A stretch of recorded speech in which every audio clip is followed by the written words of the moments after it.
أعوذ بالله من الشيطان الرجيم. بسم الله الرحمن الرحيم. قل أرأيتم شركاءكم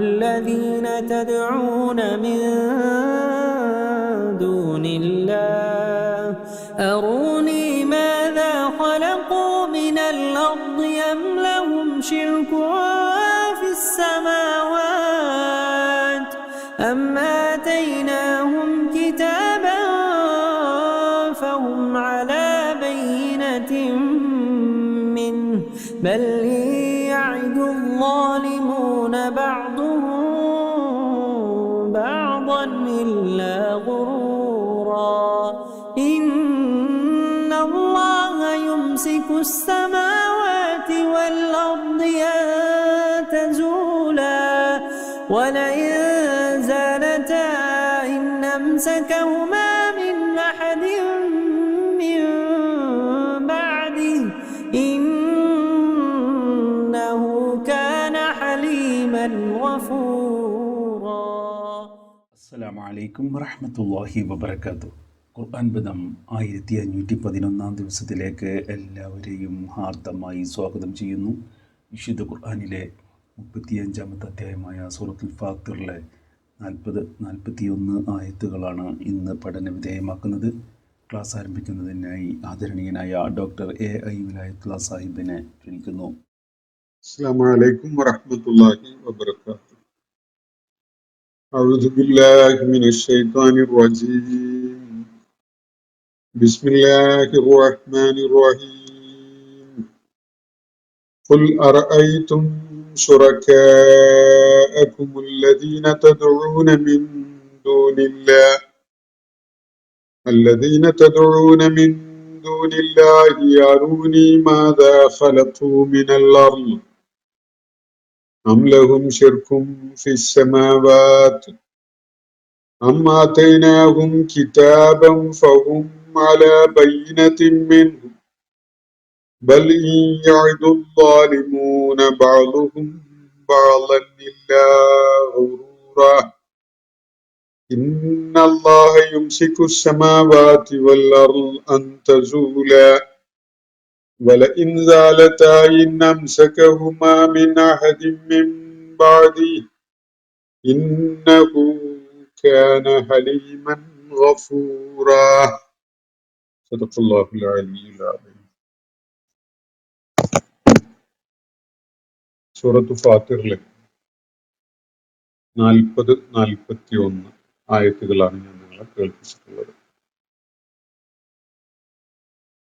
ബഹുദൈവത്വ വിശ്വാസത്തിന്റെ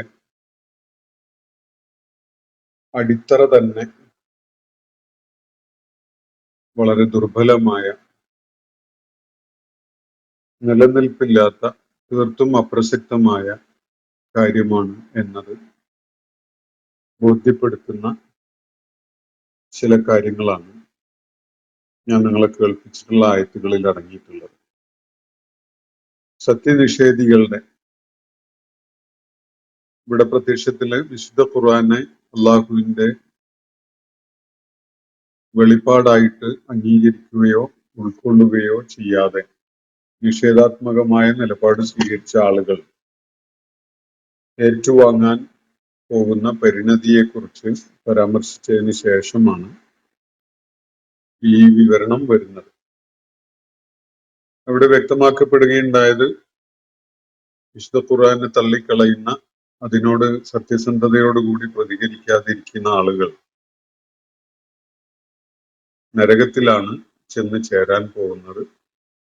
അവിടെ അവര് മരണം അനുഭവിച്ചുകൊണ്ട് അതങ്ങ് തീർന്നു എന്ന് കരുതാൻ അവർക്ക് സാധിക്കുകയില്ല. മരണം സംഭവിച്ചുകൊണ്ട് എല്ലാറ്റിനും ഒരു അറുതിയായി, ഒടുതിയായി എന്ന് അവർക്ക് കരുതാൻ സാധിക്കുകയില്ല. അവരനുഭവിക്കേണ്ടി വരുന്ന അവിടുത്തെ ശിക്ഷയിൽ ഒരു ഇളവും അവർക്ക് നൽകപ്പെടുന്നതുമല്ല. നിഷേധികൾക്ക് ഏറ്റവും യോജിച്ച ശിക്ഷ തന്നെയാണ് അവിടെ നൽകപ്പെടുക എന്ന കാര്യമാണ് വ്യക്തമാക്കപ്പെടുകയുണ്ടായത്. നരകത്തിൽ എത്തിച്ചേരേണ്ടി വരുമ്പോ അവര് ആർത്ത് വിളിച്ചുകൊണ്ട് പറയുന്ന കാര്യം അഖ്രിജ്നാ നഅമൽ സാലിഹൻ ഗൈറല്ലദീ കുന്നാ നഅമൽ എന്നാണ്. ഞങ്ങളെ ഇവിടുന്ന് എങ്ങനെയെങ്കിലും ഒന്ന് രക്ഷപ്പെടുത്തി തരണമേ, പുറത്തു കടക്കാൻ അനുവദിക്കണമേ. ഞങ്ങള് നേരത്തെ ചെയ്തിരുന്ന വിധത്തിലുള്ളതല്ലാത്ത ശരിക്കും നന്മ ചെയ്തുകൊണ്ട് നിലക്കൊള്ളാം എന്ന് ആണ് ഈ ആളുകൾ വിളിച്ചു പറയുക. ആ ഘട്ടത്തിൽ അള്ളാഹു അവരോട് പ്രതികരണമായിട്ട് പറയുന്നത് അവലം നുഅമ്മിറുക്കും മാ യതദക്കറു ഫീഹി മൻ തദക്കർ. കാര്യങ്ങൾ ഉൾക്കൊള്ളാൻ, ബോധ്യപ്പെടാൻ, ഉത്ബുദ്ധത നേടാൻ ആവശ്യമായ ഒരു കാലം നിങ്ങൾക്ക് നാം ആയുസ്സായിട്ട് അനുവദിക്കുകയുണ്ടായിട്ടില്ലേ? ഒരു താക്കീതുകാരനും നിങ്ങളുടെ അടുക്കലേക്ക് വന്നിട്ടുണ്ടായിരുന്നില്ലേ എന്നാണ്. അതുകൊണ്ട് ഫദൂഖു ഫമാലിൽ ളാലിമീന മിൻ നസീർ, നിങ്ങൾ അനുഭവിച്ചോളൂ, ഈ നരക ശിക്ഷ ആസ്വദിച്ചോളൂ എന്നാണ് അവരോട് പറയപ്പെടുന്നത്. നിങ്ങൾക്ക് സഹായിയായിട്ട് ഒരാളും വരാനില്ല. അക്രമികളായ ഈ ആളുകൾക്ക്, ളാലിമുകളായ ഈ മനുഷ്യർക്ക് ഒരു സഹായിയും വരാനില്ല എന്ന കാര്യമാണ് അല്ലാഹു അവിടെ വെളിപ്പെടുത്തുകയുണ്ടായത്. ഇന്നല്ലാഹ ആലിമു ഗൈബിസ് സമാവാതി വൽ അർദ്, ആകാശഭൂമികളെ കുറിച്ച് സൂക്ഷ്മമായ അറിവുള്ളവൻ എന്ന നിലക്ക് നിങ്ങളുടെ ഹൃദയങ്ങളിൽ ഒളിപ്പിച്ചു വെച്ച കാര്യങ്ങൾ വരെ അറിയുന്നവൻ എന്ന നിലക്കാണ് അള്ളാഹു നിങ്ങൾക്ക് ഈ ശിക്ഷ നൽകിയിട്ടുള്ളത്. ഭൂമുഖത്ത് നിങ്ങളെ അവന്റെ പ്രതിനിധികളാക്കി വെക്കുകയുണ്ടായിട്ടുള്ളതാണ്. എന്നിട്ട് ഫമൻ കഫറ ഫഅലൈഹി കുഫ്റു, നിഷേധം പിന്തുടരുന്ന ആളുകൾ അതിന്റെ ദുരന്തം, അതിന്റെ പ്രത്യാഘാതങ്ങൾ ഏറ്റുവാങ്ങേണ്ടി വരും. നിങ്ങളുടെ നിഷേധം നിങ്ങൾക്ക് മേലുള്ള അള്ളാഹുവിന്റെ കോപവും അള്ളാഹുവിന്റെ അനിഷ്ടവും വർദ്ധിപ്പിക്കുകയല്ലാത്ത വേറെ യാതൊരു പ്രയോജനവും ചെയ്യുകയില്ല എന്നൊരു കാര്യം കൂടി അള്ളാഹു അവിടെ വ്യക്തമാക്കുകയുണ്ടായി. അതിനെ തുടർന്നാണ് നമ്മൾ ഇന്ന് വായിച്ച രണ്ടായത്തുകൾ വരുന്നത്. നബി സല്ലല്ലാഹു അലൈഹി വസല്ലമക്കുള്ള ഒരു നിർദ്ദേശം എന്ന നിലക്കാണ് ഈ ആയത്തിന്റെ തുടക്കം. ഖുൽ, പ്രവാചകരെ പറയുക, സത്യനിഷേധികളോട് വിശുദ്ധ ഖുർആനെ അംഗീകരിക്കാൻ കൂട്ടാക്കാതിരുന്ന മക്കയിലെ ആ സമൂഹത്തോട് പറയുന്ന വിധത്തിലാണ്, പറയാൻ വേണ്ടി ആവശ്യപ്പെടുന്ന വിധത്തിലാണ്. അറഅയ്തും ശുറകാഅക്കും, നിങ്ങളുടെ ശരീക്കുമാരെ നിങ്ങൾ കാണുകയുണ്ടായോ? നിങ്ങൾ അല്ലെങ്കിൽ എങ്ങനെയാണ് നോക്കിക്കാണുന്നത്? നിങ്ങളുടെ ഈ ശരീക്കുമാരായിട്ട് നിങ്ങളെ കൊണ്ട് നടക്കുന്നവരുണ്ടല്ലോ. ഇവിടെ പ്രത്യേകം ശ്രദ്ധിക്കേണ്ട ഒരു കാര്യം ശുറകാഅക്കും എന്നൊരു പ്രയോഗമാണ്. വിശുദ്ധ ഖുർആനിൽ പലയിടങ്ങളിലും ഈ വിധത്തില് ആ കാര്യം പറയുന്നത് കാണാൻ സാധിക്കും. ശുറകാഅക്കും, നിങ്ങളുടെ പങ്കാളികൾ എന്ന്. യഥാർത്ഥത്തിൽ അവര് പങ്കാളികളല്ല. അള്ളാഹുവിനോടൊപ്പം ഒരു കാര്യത്തിലും ശരീക്കായിട്ടുള്ള എന്തെങ്കിലും ദൗത്യം ചെയ്യുന്ന ആളുകളല്ല അവരൊന്നും തന്നെ. അവർക്കൊന്നും തന്നെ അള്ളാഹുവിനോടൊപ്പം പങ്കാളികൾ എന്ന വിധത്തിലുള്ള യാതൊരു പ്രാധാന്യവും ഇല്ല. അവരാരും പങ്കാളികളല്ല താനും, ഇതാണ് വസ്തുത. പക്ഷെ നിങ്ങൾ അവയെ പങ്കാളികളായിട്ട് കൊണ്ടു നടക്കുന്നു, പരിഗണിക്കുന്നു. അതുകൊണ്ടാണ് നിങ്ങളുടെ ഈ പങ്കാളികൾ എന്ന വിധത്തിൽ അള്ളാഹു അവയെ പരാമർശിക്കുന്നത്. ഖുൽ, പ്രവാചകരെ അവരോട് ചോദിക്കുക, അറഅയ്തും ശുറകാഅക്കും, നിങ്ങളുടെ ഈ പങ്കാളികൾ ഉണ്ടല്ലോ, അള്ളാഹുവിനോടൊപ്പം അല്ലെങ്കിൽ അള്ളാഹുവിന്റെ സ്ഥാനത്ത് നിങ്ങൾ പ്രതിഷ്ഠിച്ച് പൂജിച്ചു കൊണ്ട് നടക്കുന്ന നിങ്ങളുടെ ഈ പങ്കാളികൾ അല്ലെങ്കിൽ വ്യാജ ദൈവങ്ങൾ, ഇവരെ ആരെങ്കിലും നിങ്ങൾ നിരീക്ഷിച്ചിട്ടുണ്ടോ? അല്ലെങ്കിൽ നിങ്ങൾ അവയെ കാണാനിടയായിട്ടുണ്ടോ? എന്താണ് നിങ്ങളുടെ അവരെ കുറിച്ചുള്ള ധാരണ?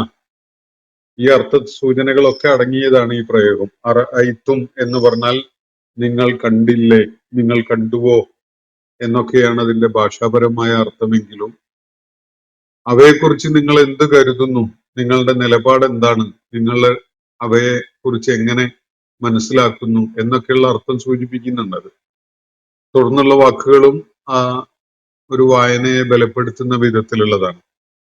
അറഅയ്തും ശുറക്കാഅക്കും, നിങ്ങളുടെ ഈ പങ്കാളികളെ നിങ്ങൾ കാണുകയുണ്ടായോ?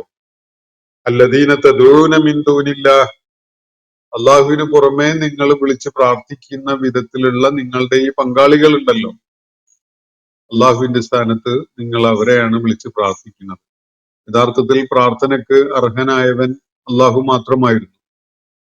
അതാണ് വസ്തുത. എന്നിട്ടും നിങ്ങൾ ഈ അനർഹരായവരെ പങ്കാളികളായിട്ട് സ്വീകരിക്കുകയും അവരോട് പ്രാർത്ഥിക്കുകയും ചെയ്യുന്നു. എന്നാൽ ഈ പങ്കാളികളെ നിങ്ങൾ കാണുകയുണ്ടായോ? അറൂനി, എന്നാ എനിക്കൊന്ന് കാണിച്ചു തരൂ. ഈ പങ്കാളികളെ കാണിച്ചു തരണം എന്ന വിധത്തിൽ വായിക്കാം. അതല്ലെങ്കിൽ ഈ പങ്കാളികൾ അവരെ സംബന്ധമായി തുടർന്ന് പറയുന്ന കാര്യങ്ങൾ ഒന്ന് നിങ്ങൾ ആലോചിച്ചുകൊണ്ട് അതിനെക്കുറിച്ചൊന്ന് എനിക്ക് പറഞ്ഞു തരൂ എന്നാണ് മറ്റൊരു സാധ്യമായ വായന. അപ്പോ നിങ്ങളുടെ ഈ പങ്കാളികൾ ഉണ്ടല്ലോ, നിങ്ങൾ അവരെ നിരീക്ഷിച്ചുവോ? നിങ്ങൾക്ക് അവരെ കാണാൻ പറ്റിയോ? എന്താണ് അവരുടെ കാര്യം? നിങ്ങൾ അവരെ വിളിച്ച് പ്രാർത്ഥിക്കുകയാണല്ലോ അള്ളാഹുവിന് പകരമായിട്ട്. അറൂനി, എനിക്കൊന്ന് നിങ്ങൾ കാണിച്ചു തരൂ. മാതാ ഖലഖു മിനൽ അർള്, അവര് ഭൂമിയിൽ എന്താണ് സൃഷ്ടിച്ചിട്ടുള്ളത് എന്നത്. അള്ളാഹുവാണ് സൃഷ്ടാവ് എന്ന ഒരു വസ്തുത ഇരിക്കെ അനർഹരായ ഈ സംഗതികളെ നിങ്ങൾ അള്ളാഹുവിനോടൊപ്പം പങ്കാളികളായിട്ട് കാണുകയും അവരോട് പ്രാർത്ഥിക്കുകയൊക്കെ ചെയ്യുന്നു എങ്കിൽ അവരെന്താണ് ഭൂമിയിൽ സൃഷ്ടിച്ചിട്ടുള്ളത്? അല്ലെങ്കിൽ ഭൂമി പോലെയുള്ളത് അവരെന്ത് സൃഷ്ടിച്ചു? എന്തിന്റെ പേരിലാണ് അവര് പ്രാർത്ഥന അർഹിക്കുന്നവരായി മാറിയിട്ടുള്ളത്? മാതാ ഖലഖു മിനൽ അർള്, ഏത് തരം ഭൂമിയാണ് അവർ സൃഷ്ടിച്ചിട്ടുള്ളത്? അല്ലെങ്കിൽ ഭൂമിയിൽ എന്താണ് അവർ സൃഷ്ടിച്ചിട്ടുള്ളത്? അം ലഹും ശിർക്കും ഫി സമാവാത്ത്, ഇനി ഭൂമി വിടുക, ആകാശത്തിന്റെ സൃഷ്ടിപ്പിൽ അവർക്ക് വല്ല പങ്കുണ്ടോ? ആകാശത്തെ ഈ വിധത്തില് സജ്ജീകരിച്ചു വെച്ചിരിക്കുന്നതിൽ അവര് പങ്കാളികളാണോ? അം ലഹും ശിർക്കുൻ, അവർക്ക് വല്ല പങ്കുമുണ്ടോ? ഫി സമാവാത്ത്, ഈ വാനങ്ങളുടെ കാര്യത്തിൽ, വാനലോകത്തിന്റെ കാര്യത്തിൽ അവർക്ക് വല്ല പങ്കുമുണ്ടോ?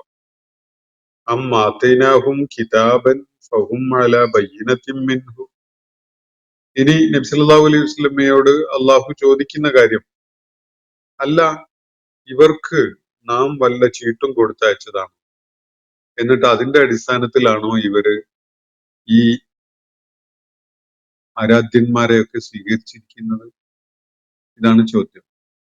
മക്കയിൽ ആ ഘട്ടത്തില് നബി സല്ലല്ലാഹു അലൈഹി വസല്ലം അഭിസംബോധന ചെയ്തുകൊണ്ടിരുന്ന വിഗ്രഹാരാധകരായ, ബഹുദൈവാരാധകരായ മക്കയിലെ ആളുകളെ പരാമർശിച്ചുകൊണ്ട് അള്ളാഹു ചോദിക്കുകയാണ്, അം ആതൈനാഹും, നാം അവർക്ക് നൽകുകയുണ്ടായോ? കിതാബൻ, വല്ല രേഖയും വല്ല തിട്ടൂരവും വല്ല ദൈവികമായ ഉത്തരവും നാം അവർക്ക് നൽകുകയുണ്ടായോ? ഫഹും അലാ ബയ്യിനത്തിൻ മിൻഹു, അതിന്റെ അടിസ്ഥാനത്തിലുള്ള ഒരു തെളിഞ്ഞ അവസ്ഥയിലാണ് അവർ നിലകൊള്ളുന്നത് എന്ന് വരാൻ വല്ല ദൈവിക വെളിപ്പാടിന്റെയോ ദൈവികമായ തിട്ടൂരത്തിന്റെയോ വല്ല ഉത്തരവിന്റെയോ പകർപ്പ് അവരുടെ കയ്യിലുണ്ടോ? അവരിപ്പോ ചെയ്തുകൊണ്ടിരിക്കുന്ന ഈ ബഹുദൈവാരാധനക്ക് അല്ലെങ്കിൽ അള്ളാഹുവിന് ശരീക്കുകളെ കണ്ടുകൊണ്ട് അവരോട് പ്രാർത്ഥിച്ചുകൊണ്ടിരിക്കുന്ന ഈ നടപടിക്ക് പിൻബലമായിക്കൊണ്ട് അവരുടെ കയ്യില് ദൈവികമായി നൽകപ്പെട്ട വല്ലതുണ്ടോ? ഇവിടെ ഇത് പറയുന്നതിന്റെ കാരണം അള്ളാഹു അല്ലാത്ത അങ്ങനെയുള്ള വല്ല വെളിപ്പാടും നടത്താൻ കഴിവുള്ളവനായി ആരുമില്ല എന്ന, ആരും അങ്ങനെ ആർക്കും ഒരു അധികാരവും നൽകുന്നില്ല എന്നൊരു തിരിച്ചറിവ് ഈ അഭിസംബോധന ചെയ്യപ്പെടുന്ന ആളുകൾക്കിടയിലുണ്ട് എന്ന അടിസ്ഥാനത്തിലാണ്. ദൈവികമായ ഒരു ഉത്തരവ് ആർക്കെങ്കിലും അല്ലെങ്കിൽ ആരുടെയെങ്കിലും കാര്യത്തിൽ അള്ളാഹു ഇറക്കിയിട്ടുണ്ടെങ്കിൽ തീർച്ചയായിട്ടും അവർക്ക് ചില അധികാരങ്ങളും ചില സാധ്യതകളും ഒക്കെ ഉണ്ടെന്ന് നമുക്ക് മനസ്സിലാക്കാം. മലക്ക് ജിബ്രീലിന്റെ കാര്യത്തിൽ അതുപോലെ പ്രവാചകന്മാരുടെ കാര്യത്തിലൊക്കെ അവര് ദൈവികമായ ഒരു ചുമതല ഏൽപ്പിക്കപ്പെട്ട ശക്തികളാണ്, അല്ലെങ്കിൽ അള്ളാഹുവിന്റെ സൃഷ്ടികളാണ്. അപ്പൊ അവയുടെ കാര്യത്തില് അള്ളാഹുവിന്റെ നടപടിക്രമങ്ങൾ അല്ലെങ്കിൽ അള്ളാഹുവിന്റെ ചില വെളിപ്പെടുത്തലുകൾ അള്ളാഹു നടത്തിയിട്ടുള്ളത് കൊണ്ട് തന്നെ ഒരു വ്യത്യസ്തമായ പരിഗണന നാം അവർക്ക് നൽകുന്നുണ്ട്. എന്നാൽ ഈ കൂട്ടരുടെ കയ്യില് ഇവർ ആരാധിച്ചുകൊണ്ടിരിക്കുന്ന ഇവരുടെ ശരീക്കുകളുടെ കാര്യത്തിൽ വല്ല ദൈവിക ഉത്തരവും വല്ല തിട്ടൂരവും വല്ല ദൈവികമായി അവതരിപ്പിക്കപ്പെട്ടിട്ടുള്ള രേഖയും അതിന് പിൻബലമായിട്ട് ഇവരുടെ കയ്യിലുണ്ടോ എന്നതാണ് അള്ളാഹു നബി സല്ലല്ലാഹു അലൈഹി വസല്ലമയോട് ചോദിക്കുന്നത്.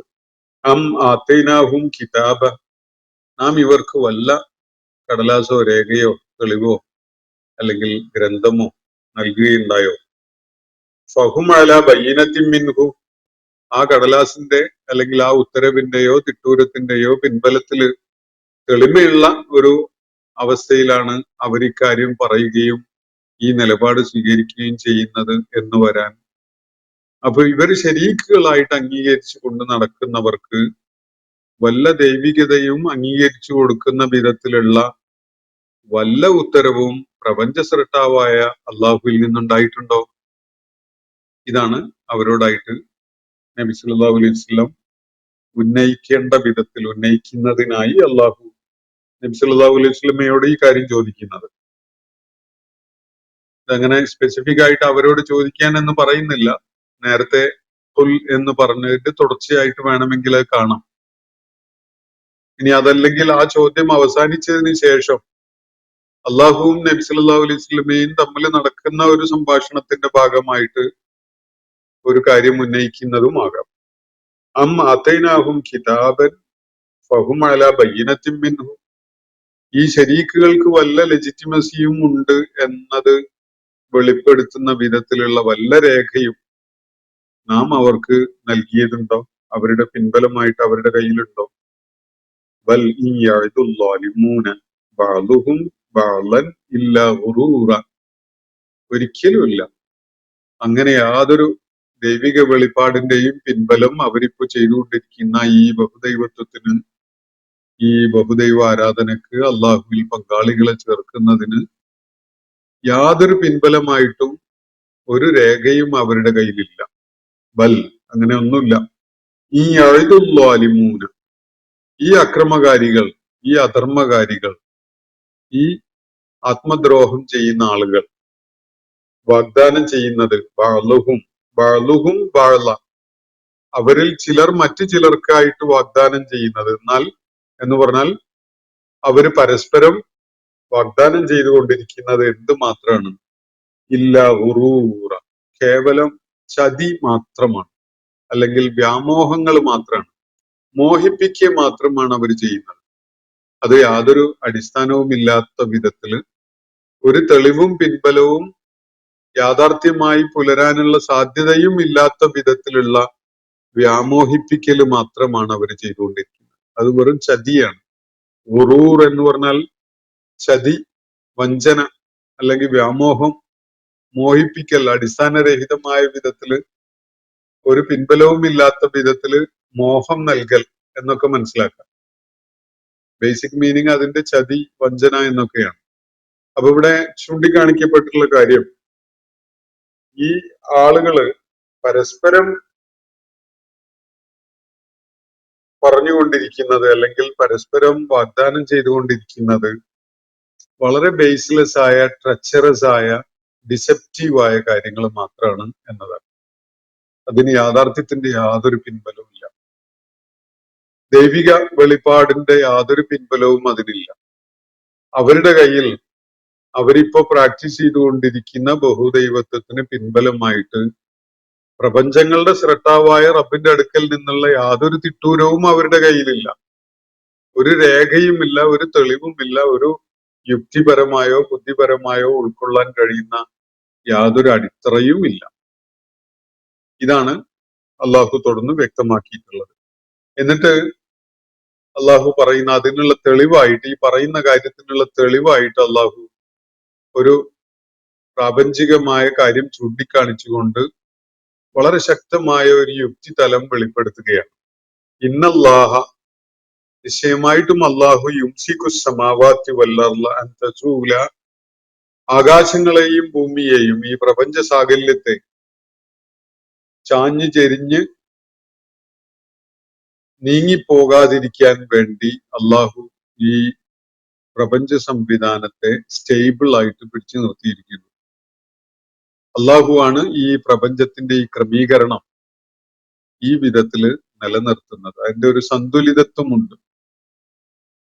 നക്ഷത്രങ്ങളോ വാനഗോളങ്ങളോ ഒക്കെ അടങ്ങിയിട്ടുള്ള ഈ പ്രപഞ്ചം, സൂര്യനും ചന്ദ്രനും ഭൂമിയും അതുപോലെയുള്ള സകല ഹെവൻലി ബോഡീസും ഉൾപ്പെടുന്ന ഈ പ്രപഞ്ചത്തിനെ ഈ വിധത്തില് വളരെ ബാലൻസ്ഡ് ആയിട്ട് ക്രമീകരിച്ച് നിർത്തിയിട്ടുള്ളത് അള്ളാഹുവാണ്. ഇന്നല്ലാഹ യുംസിക്കു സമാവാത്തി വല്ലർള, ആകാശങ്ങളെയും ഭൂമിയെയും ഈ വിധത്തിൽ പിടിച്ചു നിർത്തുന്നത്, അൻ തസൂല, അവ നീങ്ങിപ്പോകാതിരിക്കുന്ന വിധത്തിൽ. അതിന് നിശ്ചയിച്ചിട്ടുള്ള ഒരു ഇക്വിലിബ്രിയം ഉണ്ട്. ആ സന്തുലിതത്വത്തിന്റെ ക്രമത്തിൽ നിന്ന് അവ തെന്നിപ്പോവാതെ, നിയന്ത്രണം വിട്ടു പോവാതിരിക്കുന്ന വിധത്തില് അവയെ അങ്ങനെ കൂട്ടിപ്പിടിച്ച് നിർത്തിയിരിക്കുന്നത് അള്ളാഹുവാണ്. വല ഇൻസാലത്ത, ഇനി ഇവ രണ്ടും എങ്ങാനും തെന്നി നീങ്ങി പോവുകയാണെങ്കിലോ, ഇൻ അംസകഹുമാ മിൻ അഹദിൻ, അതിനെ പിടിച്ചു നിർത്താൻ സാധ്യമേ അല്ല ഒരാൾക്കും തന്നെ, മിൻ ബഅദി, അവനെ കൂടാതെ, അവന് പുറമെ. അല്ലാഹു അല്ലാത്ത ഒരു ശക്തിക്കും തന്നെ ഈ ആകാശഭൂമികൾ തെന്നിപ്പോവുകയാണെങ്കിൽ അവയെ ആ ക്രമത്തിൽ പിടിച്ചു നിർത്താൻ സാധിക്കുകയില്ല. ഒരു ശക്തിക്കും തന്നെ സാധ്യമല്ല. അല്ലാഹു അല്ലാത്ത മറ്റൊരാൾക്കും അങ്ങനെ ചെയ്യാൻ കഴിയുകയില്ല. നിങ്ങൾ ഈ പറയുന്ന ആളുകൾക്ക് അല്ലെങ്കിൽ ശക്തികൾക്ക് വല്ല ദിവ്യത്വവും ഉണ്ടെങ്കിൽ അവർക്കത് സാധിക്കേണ്ടതാണ്. അവർക്കതിൽ പങ്കാളിത്തം ഉണ്ടെങ്കിൽ അവർ അത് നിർവഹിക്കേണ്ടതാണ്. പക്ഷെ അവർക്കൊന്നും തന്നെ അവയുടെ മേൽ യാതൊരു സ്വാധീനവും നിയന്ത്രണവും ഇല്ല. ഇന്നല്ലാഹ യുംസിക്കു സമാവാത്തി വല്ലർള അൻ തസൂല, ആകാശങ്ങളെയും ഭൂമിയെയും തെന്നി നീങ്ങി പോകാതിരിക്കാൻ വേണ്ടി ഈ വ്യവസ്ഥയിൽ ക്രമീകരിച്ച് അവയെ പിടിച്ചു നിർത്തുന്നത് അവനാണ്, അള്ളാഹുവാണ്.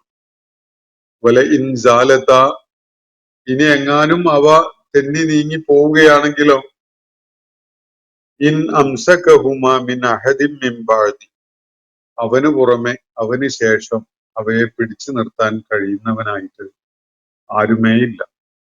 ഇന്നഹു കാന ഹലീമൻ ഗഫൂറ, അവനേറെ സഹനമുള്ളവനും പുറത്തു കൊടുക്കുന്നവനുമാണ്. വസ്തുത ഇതായിരിക്കെ ഈ ആളുകൾ കാണിക്കുന്ന ധിക്കാരവും അതിക്രമവും കണ്ട് ഉടനടി അള്ളാഹുവിന്റെ ഭാഗത്തുനിന്ന് നടപടി ഉണ്ടാവുന്നില്ലല്ലോ. അതിന്റെ അർത്ഥം എന്താണ്? അള്ളാഹു ഏറെ സഹനം കാണിക്കുന്നവനാണ്. ഇവരുടെ ഈ ധിക്കാരമൊക്കെ ഉണ്ടായിട്ടും ഇവരുടെ ഈ അതിക്രമങ്ങളുടെ കാഠിന്യം ഈ വിധത്തിലൊക്കെ ആയിട്ടും അവർക്കെതിരിൽ അള്ളാഹുവിന്റെ നടപടി ഉണ്ടാവാതിരിക്കുന്നത് അവൻ ഹലീം ആയതുകൊണ്ടാണ്. ഇനി അവരിൽ വല്ല മാറ്റവും ഉണ്ടാകുന്നുവെങ്കിൽ തീർച്ചയായിട്ടും അള്ളാഹു ഗഫൂറുമാണ് എന്നത് അവർ തിരിച്ചറിയും. അള്ളാഹു ഏറെ പുറത്തു കൊടുക്കുന്നവനുമാണ് എന്ന കാര്യം അവർക്ക് അറിയാൻ സാധിക്കും. അപ്പോ ഈ ബഹുദൈവത്വത്തിന്റെ അല്ലെങ്കിൽ അള്ളാഹുവിൽ പങ്കാളികളെ ചേർത്തുകൊണ്ടുള്ള ആരാധന നിർവഹിക്കുന്ന കാര്യങ്ങളെ ഈ പ്രപഞ്ച സംവിധാനത്തിൽ അള്ളാഹുവിന് പുറമെ വേറെ ചിലർക്കൊക്കെ നിയന്ത്രണമുണ്ട് എന്ന് കരുതുന്ന, അതിന്റെ അടിസ്ഥാനത്തിലുള്ള പ്രവർത്തനങ്ങൾ കാഴ്ചവെക്കുന്ന ആളുകൾക്ക് എത്ര ബുദ്ധിരഹിതമായ യുക്തിരഹിതമായ കാര്യമാണ് അവര് ചെയ്തുകൊണ്ടിരിക്കുന്നത്, അല്ലെങ്കിൽ അങ്ങനെ ഒരു സംഗതിയിലാണ് അവർ ഏർപ്പെട്ടിരിക്കുന്നത് എന്ന കാര്യം ബോധ്യപ്പെടുത്തുന്ന ചില യുക്തിതലങ്ങളൊക്കെ പറഞ്ഞു തരുന്ന രണ്ടായത്തുകളാണ് നമ്മൾ ഇന്ന് പഠന വിധേയമാക്കിയിട്ടുള്ളത്. ആകാശഭൂമികൾക്ക് ഇന്ന് നിലവിൽ കാണാൻ കഴിയുന്ന ക്രമീകരണം അത് അള്ളാഹുവിന്റെ ഒരു സജ്ജീകരണമായിട്ട് നിലവിൽ വന്നതാണ്. അള്ളാഹു പ്രപഞ്ചത്തെ സൃഷ്ടിച്ച് സംവിധാനിച്ച് ഈ വിധത്തിൽ ക്രമീകരിക്കുകയുണ്ടായത് മറ്റൊരാളുടെയും പിൻബലമോ പിന്തുണയോ ഒന്നും ഉള്ള വിധത്തിലല്ല. അവന്റെ കൽപ്പന പ്രകാരം ഉണ്ടായതാണ് ഈ പ്രപഞ്ചം. അതിന്റെ നിലവിലുള്ള ക്രമീകരണത്തിൽ അത് നിലനിന്ന് പോകുന്നതും പ്രപഞ്ചത്തിലെ സകല പ്രതിഭാസങ്ങളും സൂര്യന്റെ ഉദയം അസ്തമയം, അതുപോലെയുള്ള അതിന്റെ ചലനം, നക്ഷത്രങ്ങളുടെ പ്രവർത്തനങ്ങൾ തുടങ്ങിയിട്ടുള്ള എല്ലാ കാര്യങ്ങളും തന്നെ അള്ളാഹുവിന്റെ ക്രമീകരണമാണ്. ആ ക്രമീകരണത്തെ അതിനെ പിടിച്ചു നിർത്തുന്നത്, ആ വിധത്തിൽ അതിനെ പ്രവർത്തനക്ഷമമാക്കുന്നതും അത് ആ ക്രമീകരണത്തിൽ നിന്ന് തെന്നി മാറി പോകാതിരിക്കുന്ന വിധത്തിൽ അവയെ ബാലൻസ് ചെയ്ത് നിർത്തുന്നതും തീർച്ചയായിട്ടും അള്ളാഹുവാണ്. ആ ക്രമീകരണത്തിന് വല്ല താളപ്പിഴയും ഉണ്ടാവുകയാണെങ്കിൽ അതിനെ പിടിച്ചു നിർത്താൻ അല്ലാഹു അല്ലാതെ, അള്ളാഹുവിന് പുറമെ വേറെ ആർക്കും സാധിക്കുകയില്ല. ഒരിക്കലും തന്നെ അങ്ങനെ ചെയ്യാൻ ഈ പങ്കാളികൾക്കൊന്നും സാധിക്കുകയേ ഇല്ല. എന്നിട്ടും നിങ്ങൾ ഇവരുടെ ഈ പങ്കാളികളെ ദൈവിക ശക്തിയുള്ള ഈ കാര്യങ്ങളിലൊക്കെ നിയന്ത്രണവും അധികാരവും ഉള്ള കൂട്ടരായിട്ട് പരിഗണിച്ചുകൊണ്ട് അവയോട് പ്രാർത്ഥിച്ചു കൊണ്ടിരിക്കുകയാണോ എന്നതാണ് ഇവിടെ ഉന്നയിക്കപ്പെടുന്ന വിഷയം. സ്വാഭാവികമായും വന്നു ചേരുന്ന രണ്ട് ചോദ്യങ്ങളുണ്ട്. ഒന്ന്, വസ്തുത ഇതാണെങ്കിൽ പിന്നെ എന്തുകൊണ്ട് ഈ അക്രമം ചെയ്യുന്ന ആളുകൾക്കെതിരിൽ അള്ളാഹു ഉടനെ നടപടി എടുക്കുന്നില്ല എന്നത്. അതിനുള്ള ഉത്തരം ഈ ആയത്തിന്റെ അവസാന ഭാഗത്തിൽ കാണാം. അള്ളാഹു ഹലീമും ഗഫൂറുമാണ് എന്നത്. സൃഷ്ടികളുടെ കടുത്ത ധിക്കാരം ഉണ്ടാകുമ്പോഴും സഹനം അവലംബിക്കുന്നവനാണ് അള്ളാഹു. അവരിൽ മനസ്താപം ഉണ്ടാകുമ്പോൾ അവൻ അവർക്ക് പുറത്തു കൊടുക്കുകയും ചെയ്യും. രണ്ടാമത്തെ ഒരു വിഷയം ഉന്നയിക്കപ്പെടാൻ ഇടയുള്ളത്, ആകാശം ഭൂമികളുടെ മേലുള്ള നിയന്ത്രണം, അവയെ പിടിച്ചു നിർത്തുന്നത്, ഈ വിധത്തില് അവയെ ബാലൻസ് ചെയ്ത് നിർത്തുന്നത് അള്ളാഹുവാണ് എന്ന് പറഞ്ഞല്ലോ. ഈ പങ്കാളികളല്ല, അള്ളാഹുവാണ് അത് എന്നതിന് എന്ത് തെളിവാണുള്ളത്? അള്ളാഹുവാണ് ഈ പ്രപഞ്ചത്തെ ഈ വിധത്തിൽ നിയന്ത്രിച്ചു നിർത്തുന്നത് എന്നതിന് എന്ത് തെളിവുണ്ട്? അവരിപ്പോ വിളിച്ച് പ്രാർത്ഥിക്കുന്ന പങ്കാളികൾ അല്ല അത് ചെയ്യുന്നത് എന്നതിന് എന്ത് തെളിവാണുള്ളത്? ഈ ഒരു ചോദ്യം സ്വാഭാവികമായിട്ടും ഉയർന്നു വരാം. അതിനും ഇതിൽ ഉത്തരം അടങ്ങിയിട്ടുണ്ട്. അതെന്താണെന്ന് വെച്ചാൽ, ഈ പങ്കാളികളൊക്കെ തന്നെയും ഒരു ചരിത്രമുള്ളവരാണ്. അവയ്ക്കൊക്കെ തന്നെ ഒരു തുടക്കമുണ്ട്, ഒരു പ്രയാണഗതിയുണ്ട്. ഇനി അള്ളാഹു നിശ്ചയിക്കുന്ന ഒരു കാലം വരേക്കുള്ള ഒരു അവധിയുമാണുള്ളത്. ലോകത്ത് ഇവയെപ്പോലെ ആരാധിക്കപ്പെട്ടിരുന്ന ഒട്ടേറെ സംഗതികള് പൗരാണിക കാലത്ത് ഉണ്ടായിട്ടുണ്ട്. അവയൊന്നും ഇന്ന് ആരാധിക്കപ്പെടുന്നില്ല. അവക്ക് ഒരു തുടക്കമുണ്ടായിരുന്നു, പിന്നീട് ഒരു പ്രയാണവും അതുപോലെ ഒരു ഒടുക്കവും ഒക്കെ സംഭവിച്ചിട്ടുണ്ട്. ഇപ്പോ ഈ ആളുകൾ ആരാധിച്ചുകൊണ്ടിരിക്കുന്ന വിഗ്രഹങ്ങൾക്കും അല്ലെങ്കിൽ ആരാധ്യന്മാർക്കും തന്നെയും അവ ആരാധിക്കപ്പെട്ട് തുടങ്ങുന്ന ഒരു ഘട്ടമുണ്ട്, ഒരു തുടക്കമുണ്ട്. അവയ്ക്ക് നിലനിൽക്കാൻ കഴിയുന്ന ഒരു കാലവും ഉണ്ട്, പിന്നീട് അത് ഇല്ലാതെയാവുകയാണ്. ഇപ്പൊ ചരിത്രത്തില് നബി സല്ലല്ലാഹു അലൈഹി വസല്ലം അഭിസംബോധന ചെയ്തിരുന്ന ആ സമൂഹം ആരാധിച്ചിരുന്ന, വിളിച്ച് പ്രാർത്ഥിച്ചിരുന്ന വിഗ്രഹങ്ങളോ അല്ലെങ്കിൽ ദിവ്യത്വ ശക്തിയുള്ളവരെന്ന് അവർ സങ്കല്പിച്ചിരുന്നവരൊന്നും തന്നെ ഇന്ന് ആരാധിക്കപ്പെടുന്നില്ല. അവയൊക്കെ തന്നെ മണ്ണിന്റെ ഭാഗമായി മാറിയിട്ടുണ്ട്. എവിടെയും ആരാധിക്കപ്പെടുന്നവയല്ല അതൊന്നും തന്നെ. പക്ഷെ ഈ പ്രപഞ്ച സംവിധാനത്തിന് മാറ്റൊന്നും ഉണ്ടായിട്ടില്ലല്ലോ, നിലനിൽക്കുന്നുണ്ടല്ലോ. അപ്പോ ഈ വിഗ്രഹങ്ങളോ ആരാധ്യന്മാരോ ഉണ്ടാകുന്നതിന് മുമ്പ് തന്നെ ഈ പ്രപഞ്ചം ഈ വിധത്തിൽ പ്രവർത്തിക്കുന്നുണ്ടായിരുന്നു എന്നതിന്റെ സൂചന എന്താണ്? ഈ വിഗ്രഹങ്ങൾക്കോ ആരാധ്യന്മാർക്കോ ഒന്നും അതിൽ പങ്കുണ്ടായിരുന്നില്ല എന്നതാണ്. ഈ വിഗ്രഹങ്ങളും ആരാധ്യന്മാരും ഭൂമുഖത്തുനിന്ന് തുടച്ചു നീക്കപ്പെട്ടതിന് ശേഷവും ഈ പ്രപഞ്ചം അതിന്റെ സന്തുലിതത്വം നിലനിർത്തിക്കൊണ്ട് മുന്നോട്ട് പോകുന്നുണ്ട്. ഇത് സൂചിപ്പിക്കുന്നത് ഈ ശക്തികളൊന്നും ഈ പ്രപഞ്ചത്തിലെ യാതൊന്നിന്റെയും പിന്നില് അവർക്കൊരു നിയന്ത്രണവും ഉണ്ടായിരുന്നില്ല എന്നതാണ്.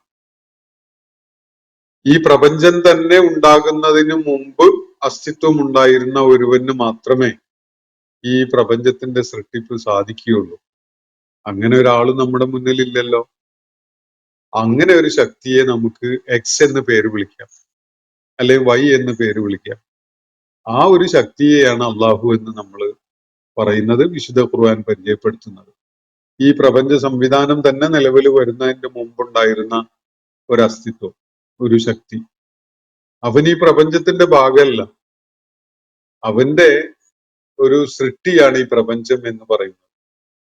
അപ്പോ ആ സൃഷ്ടിക്ക് അകത്തുള്ള, ഈ പ്രപഞ്ചത്തിനകത്തുള്ള എന്തെങ്കിലും ചൂണ്ടിക്കാണിച്ചുകൊണ്ട് അവയാണ് ഈ പ്രപഞ്ചത്തിന്റെ മേൽ അധികാരമുള്ളവർ, അല്ലെങ്കിൽ അധികാരമുള്ള ശക്തി, അവരാണ് ഈ പ്രപഞ്ചത്തെ സൃഷ്ടിച്ചത് എന്നൊക്കെ ആരെങ്കിലും അനുമാനിച്ച് പറയുന്നുവെങ്കിൽ അവര് ആത്മവഞ്ചനയിലാണ് ഏർപ്പെട്ടിരിക്കുന്നത് എന്നത് നമുക്ക് തീർത്ത് പറയാൻ സാധിക്കും. അതുകൊണ്ടാണ് മുകളിലെ ആയത്തിൽ അള്ളാഹു പറയുകയുണ്ടായത്, അവര് പരസ്പരം വാഗ്ദാനം ചെയ്തുകൊണ്ടിരിക്കുന്നത് കേവല വ്യാമോഹങ്ങൾ മാത്രമാണ്, വഞ്ചന മാത്രമാണ്. ചതിയല്ലാത്ത യാതൊന്നും അവര് പരസ്പരം പറഞ്ഞു കൊടുക്കുന്നില്ല. ഒരാള് മറ്റൊരാളെ ഉപദേശിക്കുന്നത് എന്താണ് അതിന്റെ ആത്യന്തികമായിട്ട് സ്വഭാവം? വെറും ചതി, വെറുതെ അടിസ്ഥാനരഹിതമായ വ്യാമോഹത്തിൽ ഒരാളെ അകപ്പെടുത്തിക്കൊണ്ട് അയാളെ കബളിപ്പിക്കുക എന്നതല്ലാത്ത യാതൊന്നും അവര് പരസ്പരം ചെയ്യുന്നില്ല. ഇതാണ് വസ്തുത. ബഹുദൈവത്വത്തിന്റെ, അള്ളാഹുവിൽ പങ്കാളികളെ ചേർക്കുന്നതിന്റെ ബുദ്ധിപരമായ അടിസ്ഥാന രാഹിത്യമാണ് ഈ ആയത്തുകളിൽ വ്യക്തമാക്കപ്പെട്ടിട്ടുള്ളത്. ഞാൻ അവസാനിപ്പിക്കുകയാണ് ഇന്നത്തെ സെഷൻ. വാഖിറു ദഅ്വാന അനിൽ ഹംദുലില്ലാഹി റബ്ബിൽ ആലമീൻ. അസ്സലാമു അലൈക്കും വറഹ്മത്തുള്ളാഹി വബറകാതുഹു. ഇന്നത്തെ ഖുർആൻ പദം ഇവിടെ സമാപിക്കുന്നു. ഖുർആൻ പഠനത്തിൽ പങ്കെടുത്ത എല്ലാവർക്കും അല്ലാഹു അർഹമായ പ്രതിഫലം നൽകി അനുഗ്രഹിക്കട്ടെ. വആഖിറു ദഅ്വാന അനിൽ ഹംദുലില്ലാഹി റബ്ബിൽ ആലമീൻ. അസ്സലാമു അലൈക്കും വറഹ്മത്തുള്ളാഹി വബറകാതുഹു.